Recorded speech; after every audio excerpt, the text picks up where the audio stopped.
GCMMA boys, this week we're coming with our Topuria versus Holloway card. Boys, I feel like we're blessed this weekend. We've been waiting all year for a card like this.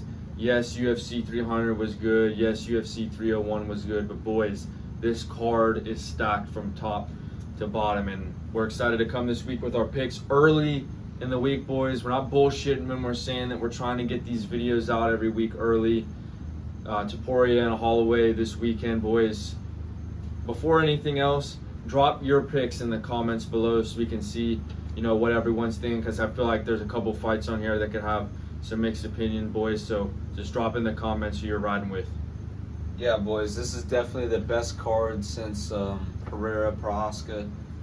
I've been looking forward to this card since it got announced. Like, the fight nights and the shit that we've gotten recently has sucked from the UFC. Like, it's not really UFC like their highest potential. It's really shitty cards here. Royval, Tatsuya Taira, like, how is that even a main event? Michelle Pereira, Anthony Hernandez. A guy who can't go more than one round with cardio is in the main event. It's fucking ridiculous. I don't know if you guys saw the recap, but we didn't even get to that shit because, like, it was that ridiculous. Like, we went too rogue, boys. We could not include that on YouTube. Yeah, we could not include it on YouTube, but just like saying, like, we were watching that, like, what the fuck? Michelle Pereira, like, really? You got one round cardio? We were bamboozled. Yeah, but fuck that. Moving on. New weekend, new picks, boys. New weekend, new money, boys. First fight on the card, Bruno Silva versus Ismail Nardiev. I'm just fading Bruno Silva here. I don't know if I can't pick him. Wait, which Bruno Silva It's not the 5-1. Okay. It's not the 5-1. All right, then let's go the other dude. Yeah. Because Bruno Silva, everyone wants to hype him up because he went to decision with Alex Pereira a couple years ago.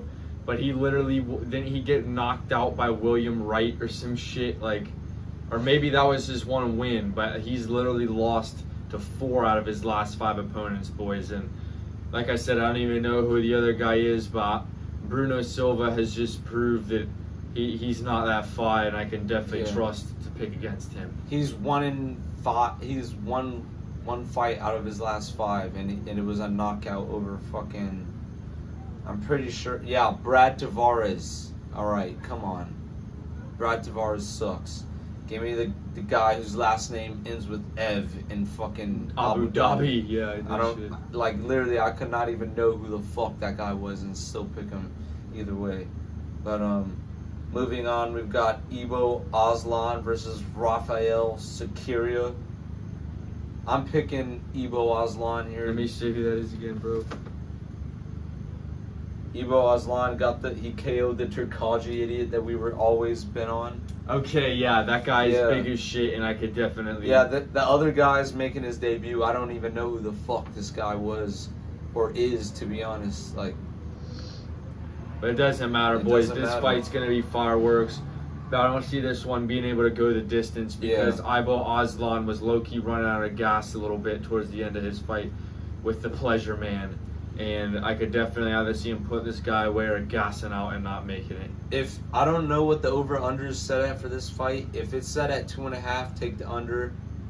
If it's set at like 3.5, I don't fucking know, or whatever the fuck. Like, it's not. It's a 3-round just fight. take the 2.5, under 2.5, because both of these guys are getting KOs left and right. Like, these are dangerous motherfuckers. So I'm going Ibo Aslan here via KO, but I'm not putting any money on that fight whatsoever. And hopefully we never see Ibo Aslan, or no, not Ibo Aslan, the Pleasure Man. Yeah, the Pleasure Man Anton sucks. Kakali, I'll tell you why she called me the Pleasure Man. He's getting knocked out 4 times in a row. He sucks. Come on, man. It wasn't a pleasure to watch that. Up next, we got Rinat Fakhtardinov versus Carlos Leal.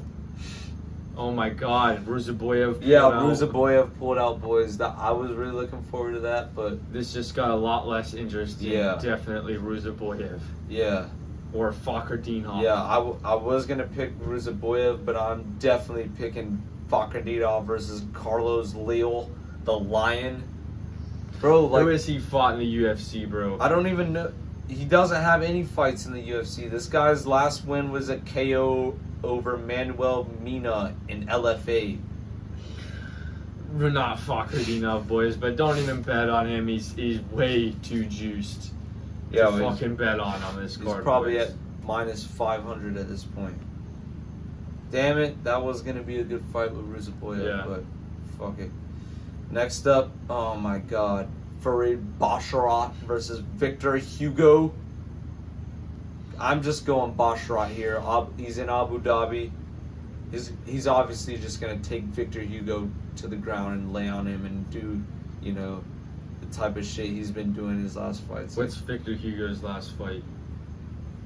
A unanimous decision over Pedro Falcao. And he got a submission over some guy in the Contender Series. No comment for me on this fight, guys. Because I can't pick Falcao, and I'm not, the words I'm taking Basharat are not coming out of my mouth, boys. I'm picking Basharat just because I don't know who the fuck this guy is, really. It might be a Jake Hadley and Cameron Smotherman type of situation. No. I was fading. Jake Hadley is different than Basharat. Jake Hadley has not fucking won anything of significance. He sucks. Bad. He sucks cock. Go yeah. Like whenever he got stopped because of the cup check, like come on, man. Fucking Kong. Moving on, we have, oh my god, Kennedy Njoku versus Chris Barnett.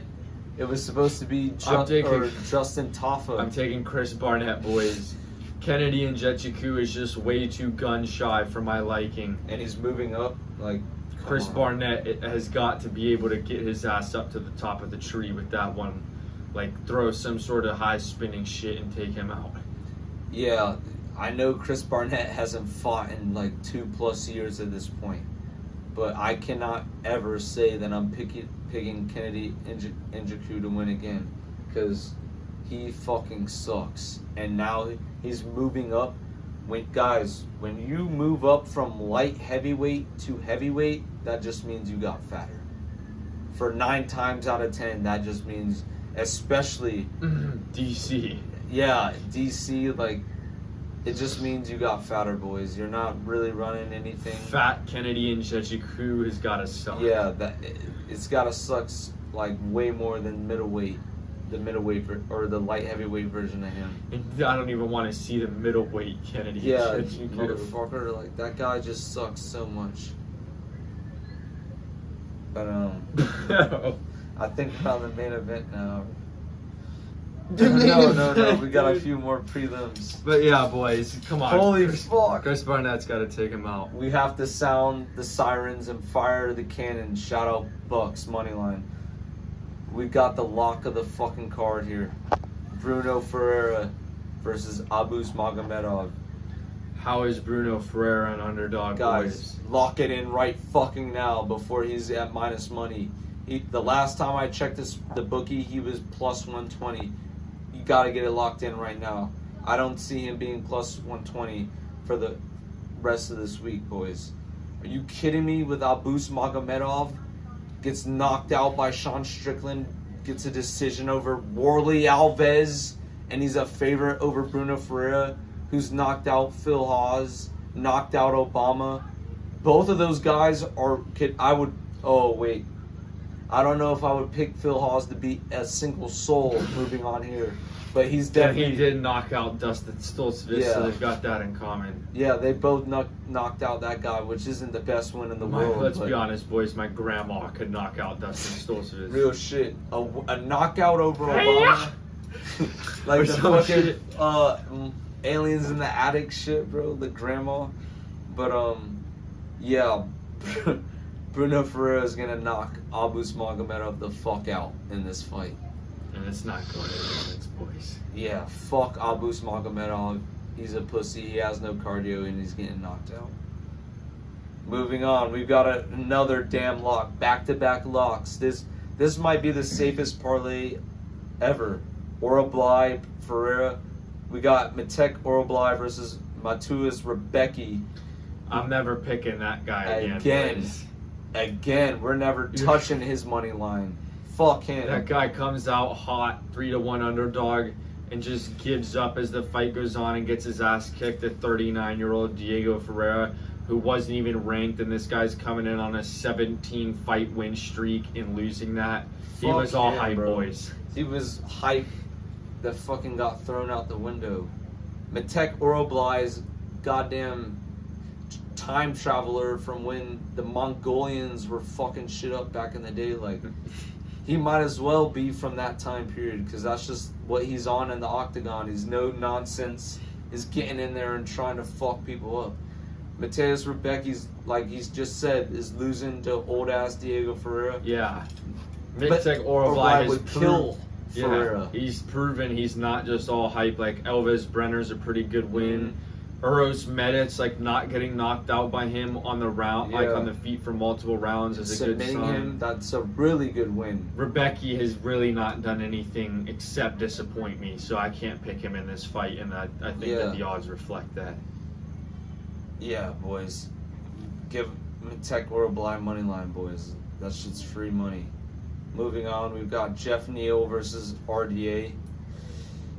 I'm going Jeff Neal here, even though the last time we picked him against fucking Ian Gary, he went rogue and lost the fight, but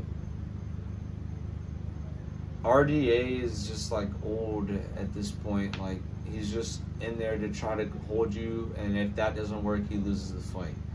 And I don't know if I'm gonna bet Jeff Neal at this point, because the odds for Jeff Neal are a little too wide. Minus Jeff he Neal should have being beat minus Ian Gary, boys. Yeah, I'm not betting on him again. No way, especially at minus 300 odds. Come on, bro. Like, it just seems like a trap that Vegas is trying to put up. Like, guys, I like Jeff Neal. He knocked out Vicente Luque, but since then, he's literally lost to Ian Gary and Shavkat, which I know are two top contenders, but it's like, guys, when you're losing like that, like, it just kind of makes me want to stay a little bit away. Like, you know, we'll just have to see what he runs, and he might be able to redeem himself, but I just don't recommend betting on this fight, boys. I'm going to pick him to win, but if he gets down to maybe sub minus 200 or minus 200, like, I might bet him, but at minus 300 odds, like, he's on minus 310 on Hard Rock right now. I don't really want to touch that. It's not worth it. It's like, his recent performances have shown it's not worth that number, but I will pick him though. I don't trust RDA that much either. Moving on. RDA doesn't suck as bad as Darren Elkins or Tony Ferguson, but he's one of those guys that just needs to hang him up. Yeah, it's over for you, bro. You're not getting anywhere close to the title. Just give it up. He's got a ranked matchup in welterweight. Come on, guys. Next fight. Yeah, moving on to the main card. We have Shara Bullet versus Armin Petrosian. I'm taking Shara Bullet here. Fucking Armin Petrosian has never really impressed me at all in his UFC career. He got a decision win over CLD, but, like, I like CLD. I just think Shara Bullet is positioned to win this fight. It's in Abu Dhabi. He's been fighting way more often over the last year. He's had 4 fights of kicking people in the head, punching people and shit. Even if the guy is not the best fighter, which I don't think Shara Bullet is, I think he's entertaining, but I don't think he's the best. He should still be able to kick Armin Petrosian's ass, who's definitely not the best fighter. Like, when you get to ranked opponents for Shara Bullet, that's when, like, it gets kind of fucked for picking him. But these unranked guys and people, especially like Armin Petrosian, who's getting submitted by Rodolfo Vieira, like, I think Shara Bullet is just gonna fuck him up on the feet with those kicks, and he's not gonna know what to do after that. Give me a Shara Bullet in this one, boys. Yeah, I mean, like I already said, Shara Bullet, I feel like a lot of the reason he wins these fights is because he's more active than his opponents. Like, he just throws a lot more kicks and punches than his opponent. And this is most likely going to be a striking matchup, but I can just see him, at least, by the very least, even if they're close on skill, he's gonna outland Armin Petrosyan enough to give him the decision. Yeah, and if it goes to decision, the refs are gonna be on Charbullet's side. It's Charbullet's payroll. The Muslim judges and shit are corrupt. They'll just pick whoever's the Muslim fighter. Trust me. Like when a lot of these guys on this card, you gotta think if it goes to decision, they're gonna get the dub on this shit. But moving on from that, we've got Magomed Ankalaev versus Alexander Rakic.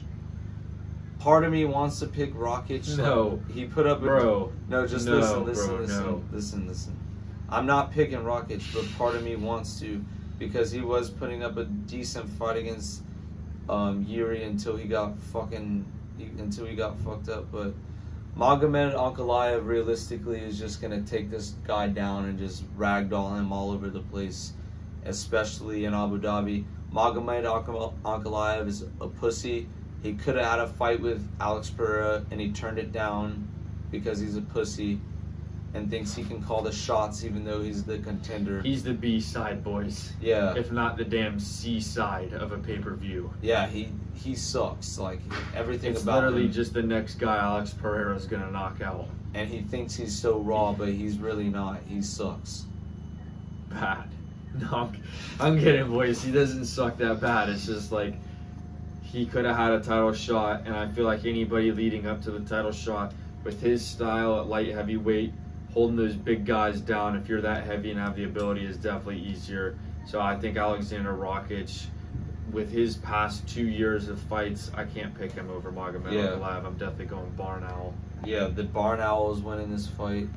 My heart hopes that Rakic wins because we need to keep the Barn Owl far away from anything in the title picture. Fuck him. I don't want to see him in a title shot because I just don't even want to think about him trying to shoot on Alex Pereira and trying to like be a bitch the entire time. Like I'm not entertained by that. Moving on. I'm not entertained by the thought of that. Yeah, I'm literally like that just is making me sick even thinking about it. Moving on, Lerone Murphy versus Dan Ige. I might take Dan Ige, to be honest, boys. I know that this is a hard fight to predict. Lerone Murphy is probably going to be picked by like the majority of people, and it is a very close fight. But I can't count out Dan Ige because, like, guys, the thing about him is even though he hasn't maybe necessarily won the most amount of fights, the biggest profile fights, he's proved that he can knock a lot of people at that division out. And he's also proved, showing up on a day's notice, that he doesn't really give too much of a fuck about getting into a war with someone. Like, Diego Lopez is probably the scariest guy to have to fight on a day's notice in that division. And Dan Ige was begging the UFC to give him that fight. Like, he is about shit. He's got a lot of power at that division. I think Lerone Murphy's good, but his only ranked win is Edson Barboza, which is kind of like, boys, I just don't know how to see that necessarily. So I'm just going to have to go with Dan Ige here, and we'll just have to see. Yeah, this is definitely a hard fight to predict. I don't think I'll be putting any amount of money on this. Maybe a Dan Ige sprinkle, but I could see this fight going either way. But I'm going to go Dan Ige because he's shown that he has a dog in him. He can knock people out. He's a tough motherfucker. Like, you're going to have a hard time knocking his ass out. I don't think Lerone Murphy really has the power to knock him out here. Especially since fucking Diego Lopez couldn't knock him out. So I don't see Lerone Murphy knocking him out. Give me Dan Ige moneyline, boys. A little risky, but we like risk here over at GCMMA. Give me the 50K Ige moneyline. Holy shit. Let's fucking run it, boys. Dan Ige. Moving on to the co-main event. Robert Whittaker versus Khamzat Chimaev. In a 5-round fight. That's one of the biggest factors going into this shit. Khamzat Chimaev is honestly just another Michel Pereira. I can see him going in, throwing some shit, and running out of cardio, and Robert Whittaker just beating Khamzat Chimaev to a pulp. Exactly. To be honest, guys, I mean, this is what we try to do whenever you have these mismatches with these heavy favorites that we feel like have not been tested. Guys, his last win was against Kamaru Usman, lower weight division, couple day notice. Before that was a year before, Kevin Holland, short notice, completely different weight division. Before that, Gilbert Burns, who was low-key kicking his ass. And we've always said, like, when people talk about why Gilbert Burns is good, they say he kicked because of that fight with Hamzat, which I will admit was a good, entertaining fight. But does that say that Gilbert Burns is good or that Hamzat Chimaev sucks? Like, guys, I just feel like with the UFC, sometimes they just push these guys too far, too fast. And I think when you look at Hamzat Chimaev coming in, people still, for some reason, have this mindset of when Hamzat Chimaev came in 2020 and he got 5, wins in a year. That was against the likes of AJ McKee, Gerald Mearshart, and shit like that. Yes, he beat Li Jingliang, which is a good win, but as far as I'm concerned, nothing after that in 2021 has really impressed me whatsoever when you look at the fact, like I said, he submitted Kevin Holland in round 1. Roman Dolidze just got Kevin Holland out of there on round 1. It's just like, guys, long story short, Hamzat Chimaev has not fought the number 3 guy in the world in terms of competition. I don't know why they keep capping on Robert Whittaker, but he's been there for a lot longer and he's a much better fighter. Yeah, and Robert Whittaker has some of the best takedown defense in that entire division, if not the best. Like, he's one of the best guys up there at defending takedowns. And Hamzat Chimaev was having trouble striking with people like Kamaru Usman, who's not a striker, Gilbert Burns, and shit. Like, that is unacceptable. Robert Whittaker is levels above, like literally levels above those guys from a striking standpoint, a fighter, every standpoint. He's better than those guys on the feet. And when Robert Whittaker's rhythm when he gets the rhythm, Hamzat's done. He's not going to be shooting. He's not going to be able to shoot at a certain point because he's going to be so gassed and tired from getting punched in the face by Robert Whittaker's blitz and shit. Like, give me Robert Whittaker at plus money here. I don't care. I'm not taking Hamzat Chimaev.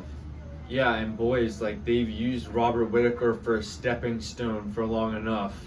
I think Robert Whittaker's getting pissed off because, yeah, he fought DDP and lost, but Robert Whittaker's always like the guy you've got to get through to get a title shot in that division.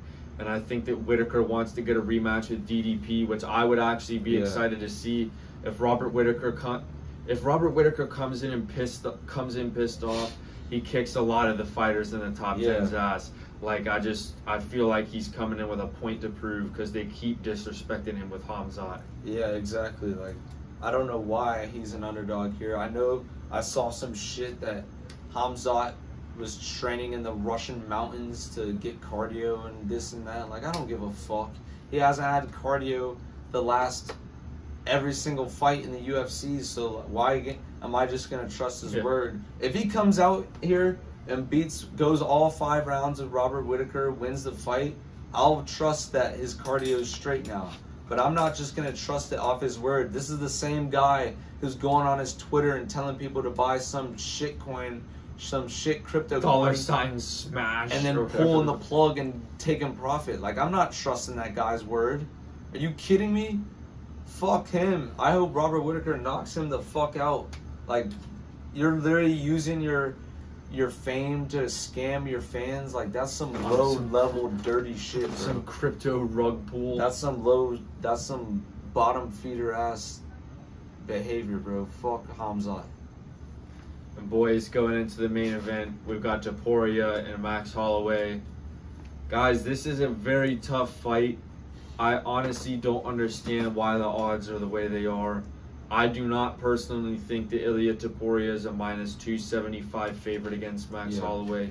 I'm going to pick Ilia Topuria because I just think that's his division and he has the skill set to beat Max Holloway. But to cap on Max Holloway at this point is just kind of ridiculous. Like, This is coming from someone who I literally counted him out against Justin Gaethje.